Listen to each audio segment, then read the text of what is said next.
రాజన్న సిరిసిల్ల జిల్లాలో పర్యటించారు ఐటీ శాఖ మంత్రి కేటీఆర్. 20 కోట్లతో చేపట్టనున్న పలు అభివృద్ది పనులకు శంకుస్థాపన చేశారు.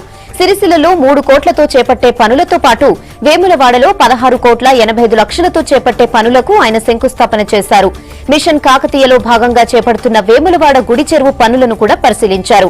ఆ తర్వాత రాజన్న ఆలయంలో ఆన్లైన్ సేవలను ప్రారంభించారు మంత్రి కేటీఆర్. 32 కోట్ల రూపాయలు కూడా సిరిసిల్ల పట్టణాభివృద్ధికి వివిధ రోడ్లు కానీ వివిధ మురికి కాలువలు కానీ మొత్తానికి మొన్ననే మంజూరు చేసుకోవడం జరిగింది. కానీ బాధాకరమైన విషయం ఏమంటే ఇక్కడ కూడా సిరిసిల్ల పట్టణంలో నేను ఆశించినంత మేర పురోగతి మాత్రం ప్రగతి మాత్రం కనబడలేదు. ప్రత్యేకంగా ఒక అధికారిని మున్సిపల్ విభాగం నుంచి కూడా ఇక్కడ నియమించబోతా ఉన్నాం. వారు ప్రత్యేకంగా సిరిసిల్ల డెవలప్మెంట్ కోసమే పూర్తి స్థాయిలో ఇక్కడే వారి దృష్టి కేంద్రీకరించి పనిచేయబోతా ఉన్నారు. ప్రత్యేకంగా ఒక డ్రైవ్ లాగా చేసి రూపాయికి నల్లా కనెక్షన్ ఏదైతున్నారు దాన్ని బాగా విస్తృతంగా ప్రచారంలో తీసుకొచ్చి తప్పకుండా ఇంటింటికి నల్లా పెట్టించండి. మనకు రాబోయే సంవత్సరం లోపలనే మనకి ఇంటింటికి నీళ్లు కూడా రాబోతా ఉన్నాయి. మిడ్మానేర్ నుంచి మిషన్ భగీరథ రూపంలో మొత్తం మన నియోజకవర్గం అంతా కూడా రాబోయే జూన్ జూలై వరకే పూర్తి చేయాలని టార్గెట్ గా పెట్టుకున్నాం.